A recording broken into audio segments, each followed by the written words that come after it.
Welcome to The Screen Queen, the show where I'll be talking about your favorite TV show or your favorite movie. You'll just have to listen to find out. This is your host, Samantha Parrish.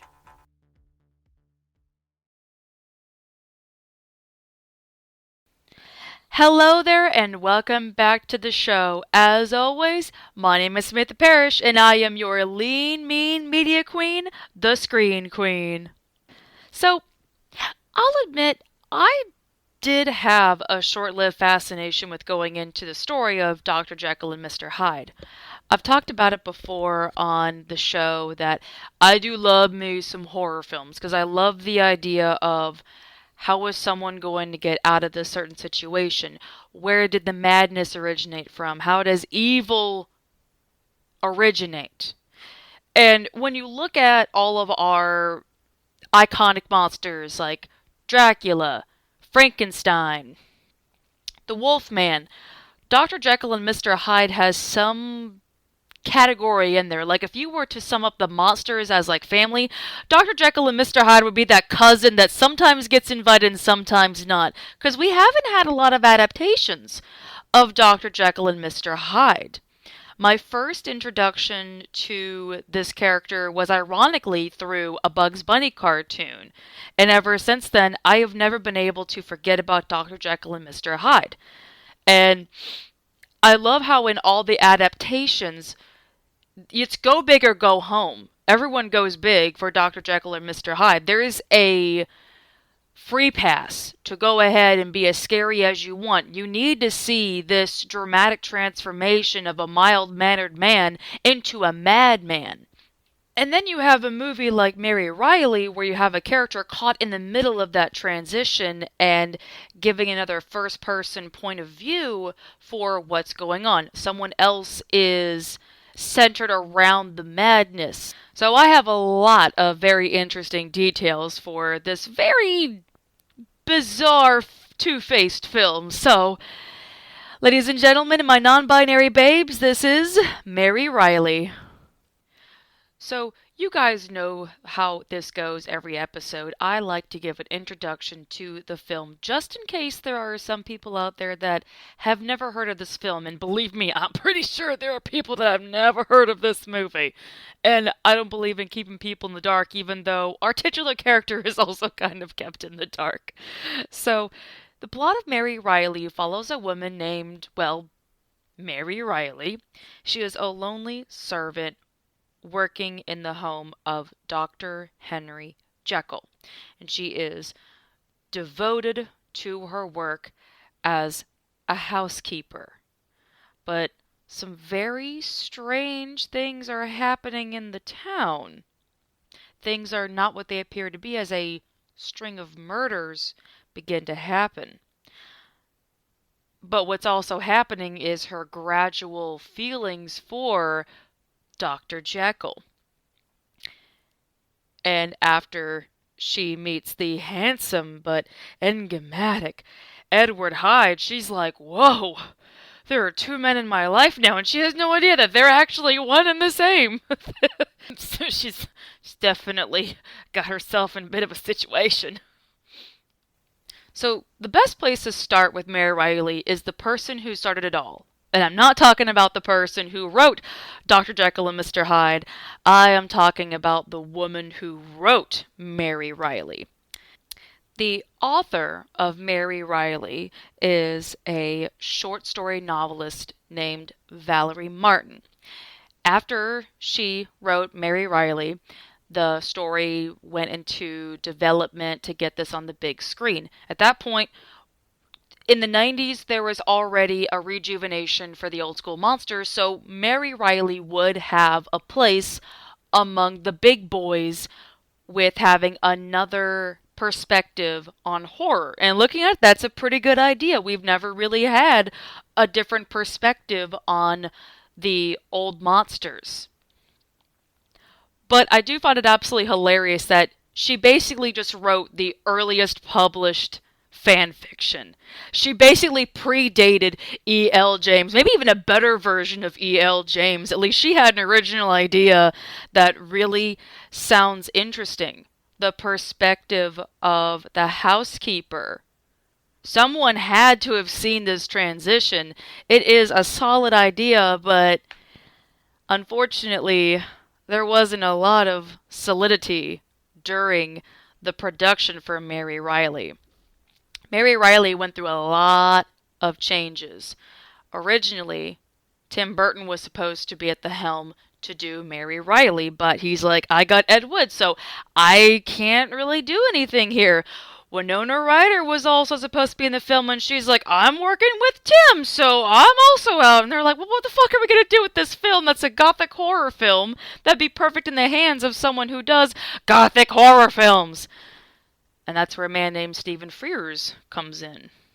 Now, for a little background about Stephen Frears, he is most notable for the film Less Dangerous Liaisons.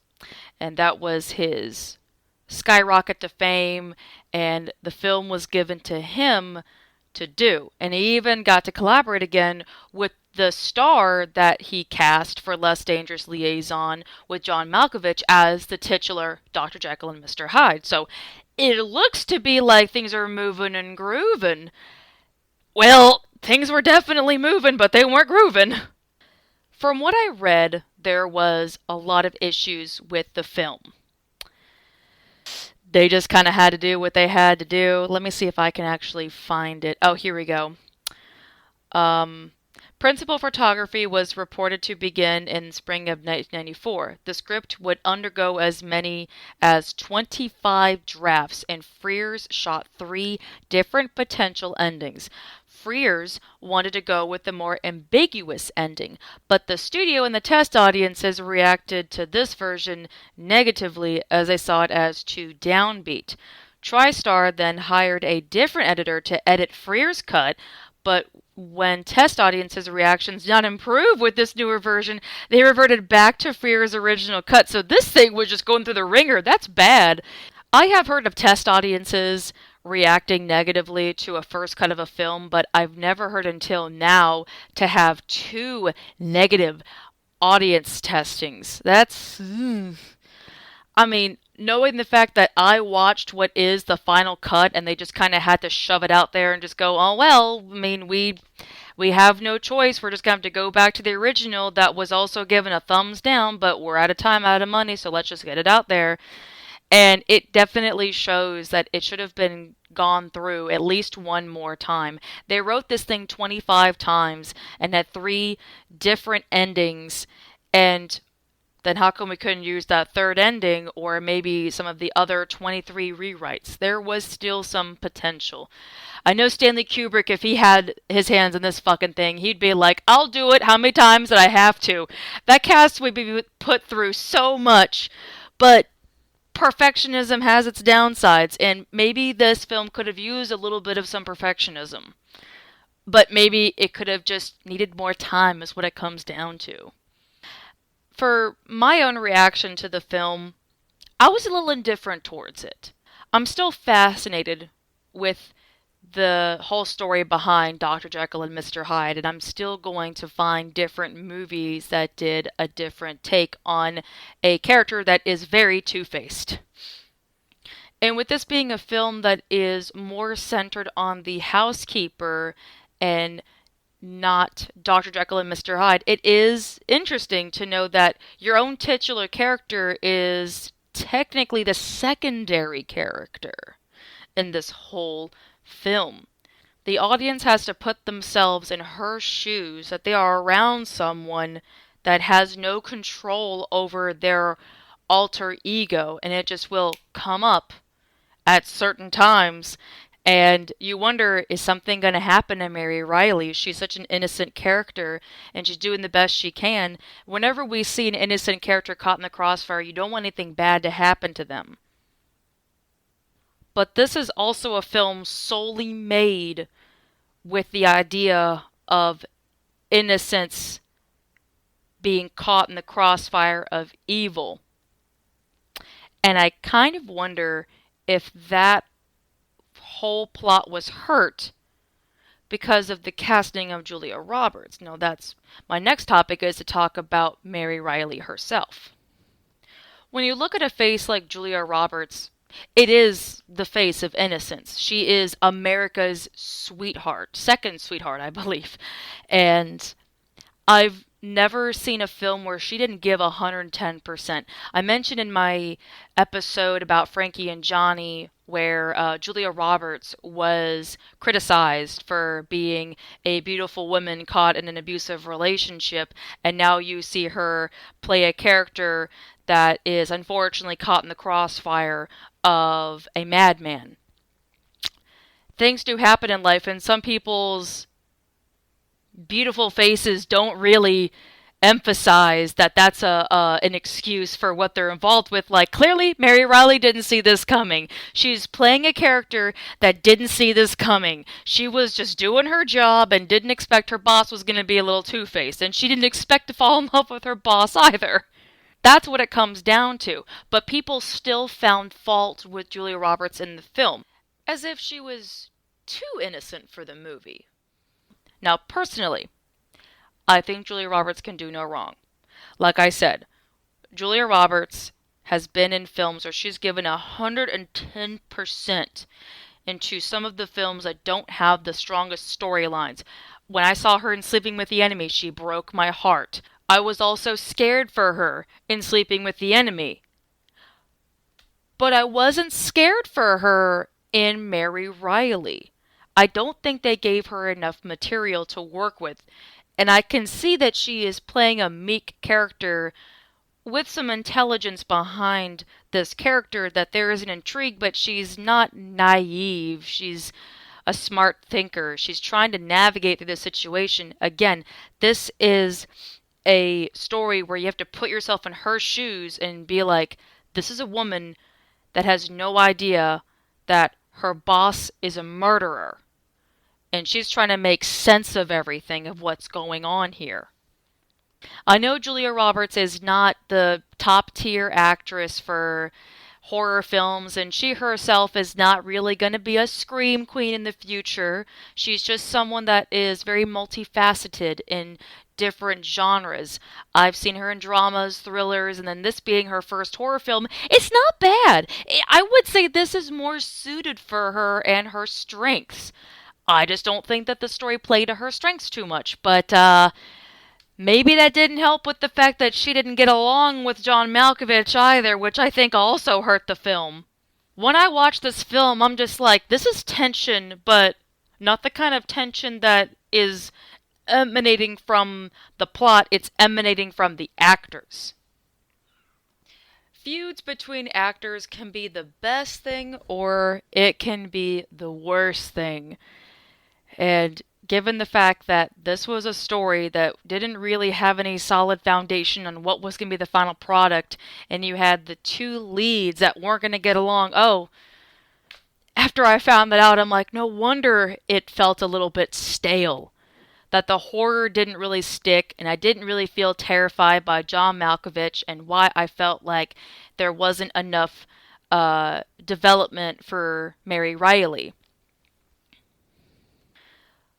But it's not the first time that we've had characters in the horror genre that get this alluring fact from each other. I have a reference on the top of my head that I just thought about, which is Candyman.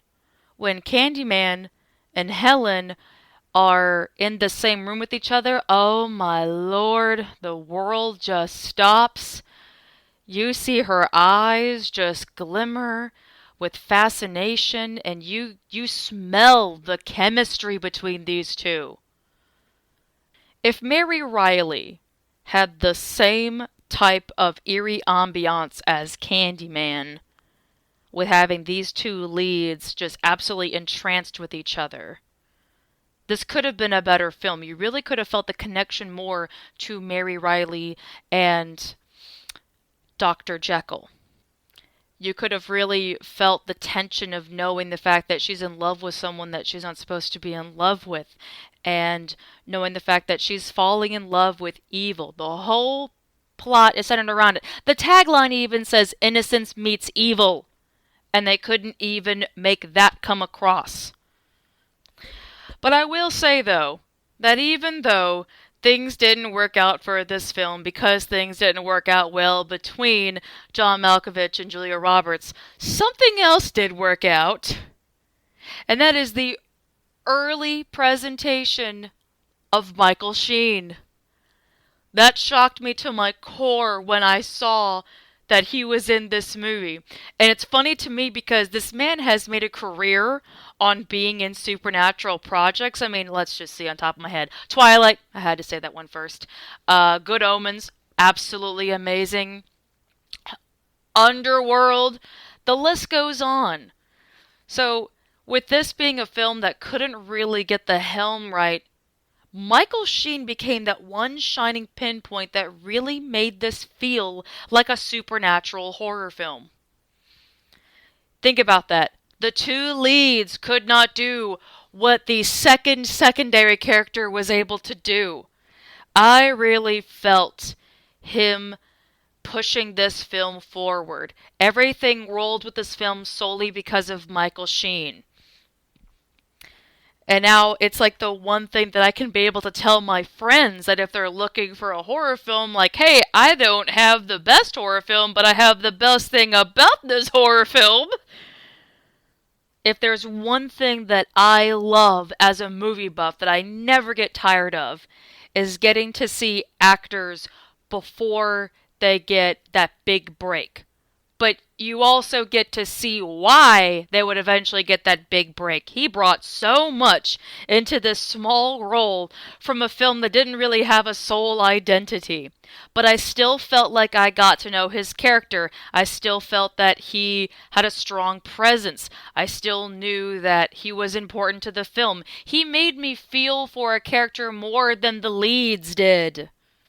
One of the last points I'm going to make about this film is that I feel like it's missing something. It's missing the horror. When I was looking back at when I watched this film, I felt nothing for the horrific moments. I've mentioned that throughout this episode, but when it came to the scene, and this is a minor spoiler, where Glenn Close's character gets killed, I felt nothing. Even in the way that they showed her body, I felt nothing. I didn't feel, oh my God, what's going to happen next? I felt more for Bugs Bunny being trapped in the closet with Dr. Jekyll and Mr. Hyde than in this adaptation. That is bad. I mentioned earlier that other adaptations of Dr. Jekyll and Mr. Hyde were given the helm to just go big or go home. How crazy and elaborate can you make it? I remember in the film The Pagemaster, they did the most horrific transformation of Dr. Jekyll and Mr. Hyde in a kid's film. So how come is it that this actual horror film didn't do any horror stuff? This is the whole point that I've been trying to make, is that it just needed more work. Every aspect of Mary Reilly could use more work. Maybe something in those 23 rewrites had more gory scenes. I don't know. I don't know what this film was trying to do, but it should have been trying to horror more. You know, I wish I had more things to say about this film. I've only seen it one time, but honestly, that was it for me. I was able to see the strengths of the film, some things that could be improved of the film, but I never found myself wanting to go back and rewatch it to see if I missed anything. I felt like, okay, I found everything that I need to know. And then finding out that there was going to be different versions of this, and knowing that those other versions weren't utilized, it just wasn't meant to be for this film. I do hope in the future that maybe Mary Reilly can get a remake. I can imagine this being a short series coming through. I would love to see more about her story. We don't get too many stories of the perspective of someone witnessing evil. Usually that's just the audience themselves witnessing the evil. This film could have had so much potential.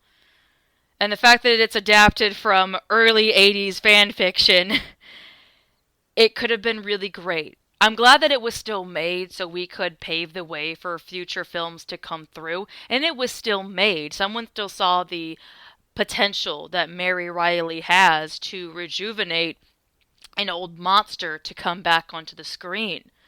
And I'm sure we're going to have more adaptations in the future, and I would love to cover more films from the series of Dr. Jekyll and Mr. Hyde, and Mary Reilly wasn't a bad first impression on my journey to see more about this madman. I just wish that I got to see more of the madman in this movie. Well, this was a very unexpectedly short episode for the Screen Queen. This has been a film that I've wanted to talk about just for the intrigue of bringing this film to the attention that there has been an attempt to do another variation of the Dr. Jekyll and Mr. Hyde story. And like I said, it wasn't a bad film, but something that exists. It's there. And if you do want to watch it, I would definitely say to watch it for Michael Sheen. Or at least watch the scenes with just Michael Sheen. That's just much better. You get to save your time and surprisingly save your sanity. But now is the time to find out what the next episode is going to be on the Screen Queen. If you are new to the show, I have a Hunger Games styled system where I put a whole bunch of random suggestions of movies and TV shows in a box, and I fill it so high that there's so many options here to choose from, and we all find out together what the next episode is going to be. So let me just mix this up really good. Let me hope that nothing falls out. And let me pick from the bottom, because that's how you get things done. I have a suggestion in my hand. I'm going to see what this is. Okay. I'm down for that. That's interesting. Alrighty. Well, the next episode on the Screen Queen is going to be The Prince of Egypt. That's going to be a really good episode, and we're kind of close to Easter, so I love how that one came through. What irony. Oh well. Thank you so much for staying tuned to the show. I appreciate the supporters out there that still listen to every episode. I've been seeing the numbers go up for the people tuning in, and it just makes me feel so happy now that I'm finally getting back in my creative groove. But if you want to catch up with me in between uploads, you can find me on my Instagram at the Queen of the Screen. If you want to shoot me a movie recommendation, or if you want to talk about how weird Mary Reilly was, I'm all ears for that conversation. And if you want to see the funny movie-related content that I put up on TikTok, you can find me at The Mystical Space Witch. And if you're interested in the book series I wrote called Inglorious Inc., you can find that bad boy in the description box. Alrighty, you all take care now. Stay amazing and stay safe out there, and watch out for two-faced people. This is your Screen Queen, signing off. Bye-bye!